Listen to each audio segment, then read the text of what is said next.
Hello दोस्तों, स्वागत है आप सभी लोगों का राजस्थान एकेडमी पर। मैं परवीन सिंह आप सभी लोगों के साथ में। जैसा कि आप सभी लोग जानते हैं, लगातार हम लोग जो है रीट लेवल 2 के लिए मेंस का जो एग्ज़ाम होने वाला है उसके लिए क्लासेस लेकर के आ रहे हैं। और उन क्लासेस के अंतर्गत अगर आपने देखा होगा तो हम मैथ्स की क्लासेस के अंतर्गत हमारा टॉपिक चल रहा था वर्ग, वर्गमूल, घन और घनमूल यानी square, square root, cube and cube root के बारे में अपन बात कर रहे थे। इससे पहले की क्लासेस के अंतर्गत हम वर्ग और वर्गमूल की बात कर चुके हैं ऑलरेडी। किसकी बात कर चुके हैं? तो वर्ग और वर्गमूल की जो बात है वो अपने कंप्लीट हो चुकी है। आज हमें पढ़ना है घन के बारे में, यानी क्यूब जो है आप किस प्रकार से निकाल सकते हो उसकी बात करने जा रहे हैं। ठीक है, तो आप सबसे पहले आज अपना टॉपिक डालेंगे क्यूब। फिर उसके बाद में मैं मिक्स के टाइप के जो क्वेश्चंस होते हैं वो भी आपको बताऊंगा। तो आप टॉपिक डालेंगे अभी क्या? घन। ठीक है, घन यानी होता है क्यूब। अब क्यूब रूट के अंदर भी आपको देखो क्यूब जो है उसमें सबसे पहले उसी प्रकार से जिस प्रकार से हमने वर्ग के अंदर लिखा था तो आप ऐसे ही क्यूब के अंदर भी लिख लीजिए 1 से लेकर 10 तक के क्यूब। तो 1 का क्यूब, 2 का क्यूब, 3 का क्यूब, 4 का क्यूब, 5 का क्यूब, 6 का क्यूब, 7 का क्यूब, फिर 8 का क्यूब, 9 का क्यूब और 10 का क्यूब। अब देखो 1 का क्यूब 1, 2 का 8, 3 का तो 9 इंटू 3 कर दो। देखो क्यूब निकालना है ना, तो आप जो भी संख्या है उसका स्क्वायर और उस स्क्वायर का वापस उसी से गुणा। तो देखो 3 का स्क्वायर होता है 9, 9 इंटू 3 27। ऐसे ही 16, 16 चौक 64, 25, 25 बन जाए 125, 36, 36 इंटू 6 तो 6 चिंग 36 और 6 18 और 216। ऐसे निकालना भी सीख सकते हो, मेरे को याद है लेकिन आप निकाल भी सकते हो। 7 का क्यूब है तो देखो 49 होता है। अब 49 का गुणा अगर हम 3 से करते हैं तो कितना आएगा दोस्तों? तो 49 इंटू 3 करो, करो भाई। अरे 49 इंटू 3 आ जाएगा 343। ऐसे ही 8 का क्यूब कितना होता है? तो 512 होता है। ठीक, और आपका ये क्या है? 9, 9 का क्यूब कितना होता है? तो 9 का क्यूब है देखो भाई 27 इंटू 9 का स्क्वायर होता है 81, 81 इंटू 9 करेंगे तो 9 एकम 9 और 9 अट्ठे 72 यानी 729 और ये हो जाएगा 30 हो जाएगा। तो समझ में आ गई बात। तो 10 का क्यूब कितना हुआ? 10 का क्यूब हो गया 1000। कितना हो गया दोस्तों? 1000 हो गया। समझ में आ गई बात? क्लियर है आप सभी लोगों के लिए? मुझे नहीं लगता है किसी प्रकार का अब जो है आपको 1 से लेकर 10 तक के क्यूब में तो कोई डाउट होगा। ये तो नॉर्मली याद रखना है। ठीक, तो बोलेंगे मेरे साथ 1 का क्यूब 1, 2 का क्यूब 8, 3 का क्यूब 27, 4 का क्यूब 64, 5 का 125, 6 का 216, 7 का 343, 8 का 512, 9 का 729, 10 का 1000। ठीक है, चलो अब अपन किसी भी संख्या का क्यूब निकालना सीखेंगे। तो आगे आप लिखेंगे, अब यहाँ पर अपन पेन चेंज कर देते हैं और अब आप लिखेंगे क्वेश्चन, या क्वेश्चन से पहले एक फॉर्मूला लिख लीजिए। तो आप लिखेंगे कि किसी भी संख्या का अगर हमें घन निकालना है तो आप फॉर्मूला क्या यूज करोगे? तो फॉर्मूला यूज करोगे संख्या प्लस 2 गुणा विचलन। विचलन का मतलब क्या है अभी बता दूंगा। 2 गुणा विचलन स्लैश 3 गुणा विचलन का स्क्वायर और फिर विचलन का क्यूब। ठीक है, घन अगर किसी संख्या का निकालना है तो हम क्या करेंगे? संख्या लिख देंगे जो भी दे रखी है, प्लस में 2 उसका गुणा कर देंगे विचलन से। ये विचलन क्या है अभी बता देंगे। फिर स्लैश मारोगे, 3 गुणा कर दोगे विचलन का स्क्वायर, फिर स्लैश मार के विचलन का क्यूब, यानी विचलन, विचलन का स्क्वायर, विचलन का क्यूब आपको निकालना है। ठीक है, ये है अपना फॉर्मूला। अब अपन करते हैं क्वेश्चन, तो ऑटोमेटिकली हमें समझ में आ जाएगा कि हमें करना क्या है। जैसे अगर हमें निकालना हो 17 का क्यूब, क्या करना है, 17 का क्यूब निकालना है। तो सबसे पहले आप ये बताइए, ये 17 जो है इसका बेस क्या है। तो इसका बेस यानी इसका आधार जो होता है वो इसका आधार क्या हो जाएगा, तो इसका आधार हो जाएगा कि ये जो है 1 से लेकर 10 तक गिनती लिख दो, उसमें ये किस में ऐड होकर आया है, तो ये 10 + 7 लिखा हुआ है। कितना लिखा है, 10 + 7। तो ये 7 जो है ये तो है आपका विचलन, और ये 10 जो है ये हो जाएगा आधार। समझ में आ गई बात। फिर ऐसे ही अगर 108, 110 ऐसे लिखा है तो 100 हो जाएगा। 4 संख्याओं का कोई है तो उसका आधार हो जाएगा 1000, 5 संख्याओं का कोई है तो उसका आधार हो जाएगा 10,000, ऐसे बढ़ता जाएगा। ठीक है, 2 संख्याओं की अगर कोई भी संख्या हो तो उसका आधार होता है 10। ठीक है, चलो अब इसको कर लो सॉल्व। तो इसको सॉल्व करेंगे तो फॉर्मूला लगा देंगे। फॉर्मूला क्या था, संख्या यानी 17 प्लस 2 गुणा विचलन, कितना है विचलन 7, फिर स्लैश 3 गुणा विचलन का स्क्वायर 7 का स्क्वायर 49 स्लैश 7 यानी विचलन है और इसका क्यूब।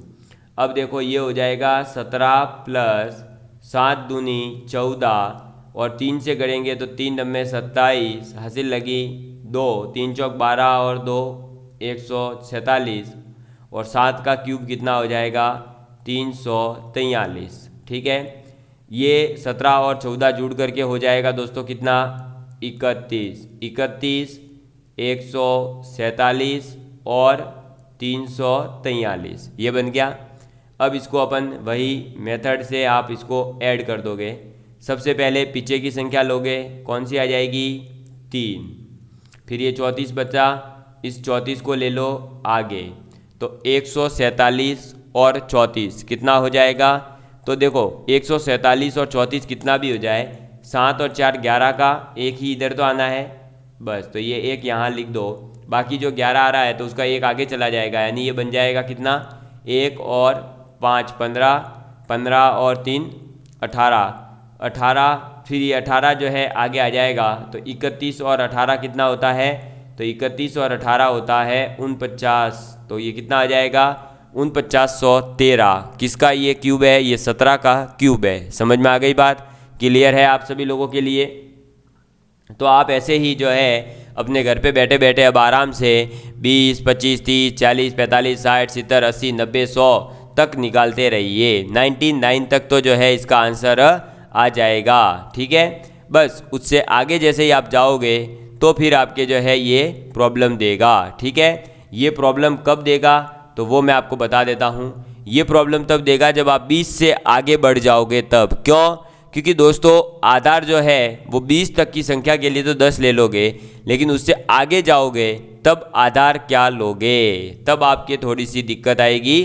तो इसके लिए मैं एक मध्यस्थता वाला भी और क्वेश्चन ले रहा हूँ, वहाँ अपने कॉन्सेप्ट आ जाएगा उप आधार। ठीक है, ये तो क्या हुआ, ये तो तब है दोस्तों जब अपने पास में भाई देखो 10 तक की संख्याओं का तो याद हो जाता है, 10 से लेकर के 20 तक की संख्याओं का अगर आपको क्यूब निकालना है तो आप क्या करोगे, ये आधार 10 ले लोगे और इस टाइप से फॉर्मूला लगा के सॉल्व कर लोगे। लेकिन अगर आपका कोई संख्या दे दी, मान लो 28 है, किसी ने दे दी 30 है, किसी ने दे दी 40 है, अब सपोज करो 39 का क्यूब कोई पूछे तो वहाँ 10 आधार नहीं होगा, क्योंकि मैंने क्या बोला है कि 10 + 17 लिखा है, तो उसको आप 30 + 9 लिखोगे तो 30 जो है वो आधार बनेगा। लेकिन 30 आधार है तो फिर हमारा क्वेश्चन यहाँ पर क्या करेंगे, अब चेंज होगा। तो वो कैसे चेंज होता है, उसे कहते हैं उप आधार। तो आप यहाँ पर लिखेंगे फॉर्मूला अब उप आधार के लिए, तो आप घन बराबर उपाधार का कर दो स्क्वायर और फिर कर दो संख्या प्लस 2 गुणा विचलन। ठीक है, फिर स्लैश मार के उपाधार, उप आधार।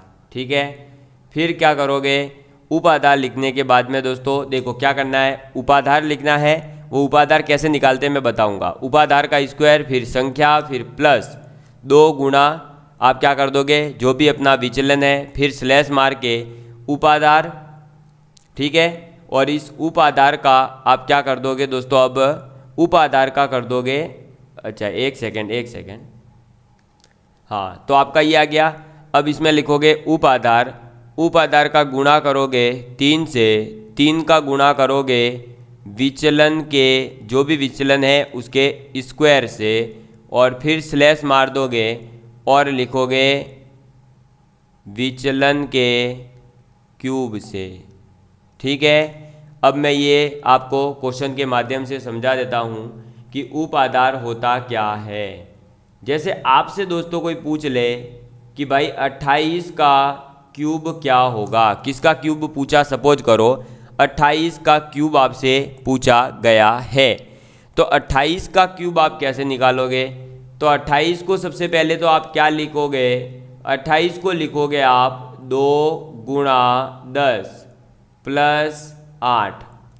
तो ये जो 8 लिखा है ये तो है अपना क्या विचलन, और ये जो 2 लिखा है जो 10 का मल्टीपल है, तो देखो 10 तो है आपका आधार 2 संख्याओं के लिए, लेकिन ये 2 जो है ये है आपका उप आधार, ठीक है। तो आपको ऐसे ही अब 30 के कोई मल्टीपल में आ रहा है भाई, जैसे 38 दे दिया तो क्या लिखोगे 3 × 10 प्लस 8, तो 8 विचलन है, 10 आधार ही रहेगा और 3 जो है वो उपाधार हो जाएगा, ठीक है। मतलब आधार जो है वो तो 10 फिक्स हो गया है 2 संख्याओं के लिए, 3 संख्याओं वाला कोई है तो उसके लिए 100 फिक्स है, लेकिन वो मल्टीपल कितना है वो आप लगाते जाओगे और वो उपाधार बनेगा।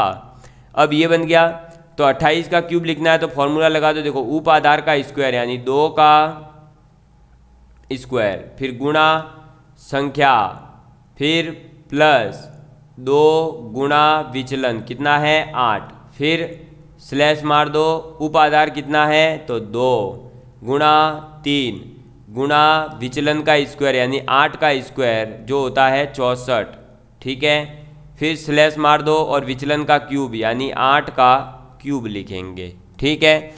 अब देखो ये 2 का हो गया 4, ये देखो कितना है 16, 16 और 28 होता है 44, 44 × 4 तो ये हो जाएगा 176, फिर इधर 6 × 64, 6 × 64 करोगे तो आएगा 384, और 8 का क्यूब अभी जस्ट ही लिखवाया था, 8 का क्यूब होता है 512। अब इसको पीछे से ऐड करते आ जाओ, सबसे पहले आ जाएगा 2, बचा क्या ये 2 आ गया अपने पास, 51 बचा, इस 51 को आगे भेज दो तो 4 और 1 5 यहाँ आ जाएगा, और ये 8 और 5 13 का 3 हंसी लगी 1 4, यानी 43 जो है बचा हुआ वो आगे आ जाएगा। 43 और 176 जो है वो कितना हो जाएगा तो 9 हो जाएगा, और 7 और ये हो जाएगा 11 का 1 हंसी लगी 1 यानी 219, ठीक है। अब अगर किसी को लग रहा हो कि सर ये कैसे आप कर रहे हो फास्ट, तो ये सब चीज़ें बेसिक से बहुत ही आराम से पीछे समझाई गई थी, तो जिसने फॉलो किया है उसको तो पता है, अगर पता नहीं चल रहा है तो पहले पहली और दूसरी क्लास अटेंड करो, तभी पता चलेगा कि क्या कर रहे हैं हम, ठीक है। समझ में आ गई बात। चलो अब मैं आपको एक 100 आधार का भी क्वेश्चन करवा देता हूँ ताकि आपके किसी प्रकार का कोई डाउट नहीं रहे। सपोज करिए क्वेश्चन आ गया दोस्तों आपके 109 का क्यूब निकालो, क्या आ गया 109 का क्यूब निकालो। अब 109 के अंदर 100 तो हो जाएगा आधार, 9 हो जाएगा आपके क्या तो 9 हो जाएगा आपका विचलन। तो आप सबसे पहले देखो जब ऐसा डायरेक्ट दे रखा हो 100 आधार है, अगर इसकी जगह 200 300 400 होता तो 2 उप आधार आता या 3 आता या 4 आता, लेकिन ये तो 100 ही है तो डायरेक्ट करेंगे तो संख्या कितनी है 109, फिर प्लस 2 गुणा विचलन कितना है 9, फिर स्लैश 3 गुणा विचलन कितना है 9, 9 का स्क्वायर होता है 81, फिर स्लैश और 9 का क्यूब, यानी 9 का क्यूब कितना होता है दोस्तों बताइए जल्दी से। तो 9 का क्यूब मैंने लिखवाया था 729 है, ठीक है। अब ये देखो ये हो जाएगा कितना 9 दूनी 18, 18 और 9 127 ये आ गया। फिर इधर तो 3 अठे 24 और 3 एकम 3, फिर ये आ जाएगा 729। अब इसको पीछे से ऐड करते हुए चलेंगे तो सबसे पहले कौन आएगा 9, फिर ये 72 इसके अंदर ऐड होगा तो 2 4 3 के अंदर जैसे ही 72 ऐड होगा, देख लो अगर नहीं देखा है तो, ये हो जाएगा 5 11 का 1 हासिल लगी 3, ये 315 आएगा। लेकिन इसमें से केवल आप क्या लोगे 5 लोगे, इस 31 को भेज दोगे क्या आगे। जैसे ही 31 आगे आया तो 127 और 31 कितना होता है, तो ये हो जाएगा 8 5 1 यानी कि 158। तो ये जो है 158 59 ये किसका क्यूब है, तो ये आपके 109 का क्यूब है। किसका क्यूब है दोस्तों, 109 का क्यूब है। समझ में आ गई बात, क्लियर है आप लोगों के लिए। अरे 109 का क्यूब जो है वो कितना आएगा, आपको समझ में आ गया क्या। लेकिन मुझे ऐसा लग रहा है कुछ गड़बड़ी कर दी है। हाँ बिल्कुल, ये इतनी संख्याओं का नहीं आ सकता, यहाँ गड़बड़ी कर दी कि मैं स्क्वायर के हिसाब से करता गया, यहाँ गड़बड़ी कर दी अपन ने। रुको, गड़बड़ी क्या करी, गड़बड़ी ये करी कि आपके पास में जब यहाँ पर पीछे कितनी संख्या है दोस्तों, तो पीछे है देख लो आपके पास में 3 संख्याएं हैं। और ये जो है मैंने आपको बताया था कि जब आधार कितना है 100, तो 100 में आधार कितने हैं, 100 में जीरो कितने हैं, पीछे 2 जीरो है, तो यहाँ से 2 संख्या उठाएंगे। जब 10 था आधार तो 1 जीरो था तो 1 संख्या उठाई थी, यानी अब 2 संख्या उठानी थी अपन को, तो 2 उठाएंगे तो आ जाएगा 29। बचा कितना 7, वो 7 आगे आएगा तो बचेगा 250। 250 में से अपन क्या करेंगे 2 संख्या उठाएंगे, यानी 50 उठा लिया। ठीक है, 2 बचा, वो 2 आगे चला जाएगा, तो 2 जैसे ही आगे गया तो वो बन गया 129। ये अपना सही आंसर है। कितना आ जाएगा 129 50 29, यही राइट आंसर है। समझ में आ गई बात। तो आपको क्या करना है कि पीछे से संख्या कितनी उठानी है, जितने आधार में जीरो है। आधार में जीरो 2 है तो 2 उठाओगे, आधार में 1 है तो 1 उठाओगे, आधार में 3 है तो 3 उठाओगे। समझ में आ गई बात, क्लियर है। ये चीज़ मैं आप लोगों को पहले बता चुका था, लेकिन अभी जल्दी जल्दी पे मैंने खुद ने देखो कैसे गलती कर दी। तो ऐसी गलती आपको नहीं करनी है, क्योंकि मैं तो आपको सिखा रहा हूँ। तो यहाँ हो सकता है कि मैं आपको ये गलत करके दिखा दूँ, ताकि आप लोगों को ये समझ में आ जाए कि हाँ भाई ऐसी गलती हम एग्ज़ाम में भी कर सकते हैं, जो हमें बिल्कुल नहीं करनी है। समझ में आ गई बात। चलो अभी एक और क्यूब का क्वेश्चन करेंगे, ताकि अपने जो है थोड़ा सा और ये पोर्शन समझ में आ जाए। चलो, तो आप जो है एक क्वेश्चन नोट डाउन करेंगे, और ये क्वेश्चन क्या है दोस्तों, तो ये क्वेश्चन है कि आप 112 का, किसका 112 का क्यूब निकाल कर बताएंगे। तो दोस्तों मैं आपको देता हूँ टाइमिंग, ये लीजिए, करिए इस क्वेश्चन को सॉल्व जल्दी से जल्दी, और बहुत अच्छे तरीके से ट्राई करना, कोई भी किसी प्रकार की गलती नहीं हो। कोशिश करना कि पहले ही बार में आपका आंसर सही आ जाए। गलती हो भी जाती है तो कोई फ़र्क नहीं पड़ता है, गलती इंसान से ही होती है, और इंसान भी उसी से गलती कर पाता है जो करने की ट्राई करता है। जो करेगा ही नहीं उससे क्या गलती होगी, सही है ना। तो क्वेश्चन ट्राई करिए तो हमें पता चलेगा कि हम कहाँ पर गलती कर रहे हैं। करिए जल्दी से,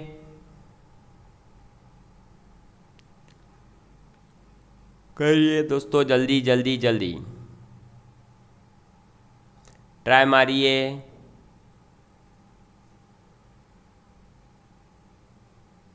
बहुत आसान क्वेश्चन है, जैसा अभी मैंने पीछे बताया है ना 109 का क्यूब निकाल कर, बस वैसे ही करना है। इसके अंदर ज़्यादा कुछ करना ही नहीं है। ठीक है, करो। ये लीजिए दोस्तों, टाइमिंग होती है कंप्लीट। अब मैं आपको ये क्वेश्चन करके दिखाता हूँ कि कैसे करना था।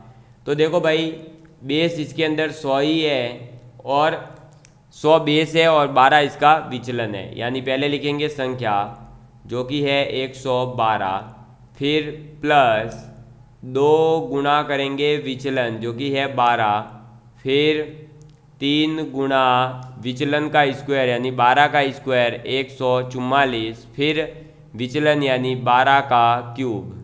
ठीक है। ये देखो 12 दूनी 24, 24 और 12 136। फिर ये 3 से मल्टीप्लाई करेंगे, 3 चौक 12 का 2 80 लगी, एक 3 चौक 12 और 13 का 3 80 लगी एक, तो 3 एकम 3 और ये हो जाएगा 432। फिर 12 का क्यूब, 12 का क्यूब होता है 1728। कितना होता है? 1728 होता है। ये बात आपको याद रखनी पड़ेगी। 12 का है, 15-20 तक जो है आपको याद रखने चाहिए क्यूब, ताकि अपना जो है क्वेश्चन जल्दी से सॉल्व हो जाए। तो अब देखिए क्या करेंगे, 100 बेस है यानी 2 संख्या उठाएंगे। तो सबसे पहले पीछे से संख्या उठाएंगे तो आ जाएगी 28। अब ये 17 आगे जुड़ेगा तो 32 और 17 कितना हो जाएगा? 49, यानी 4 4 9 हो जाएगा, यानी यहाँ केवल 2 संख्या आएगी 49। आगे बचेगा 4, वो चला जाएगा आगे।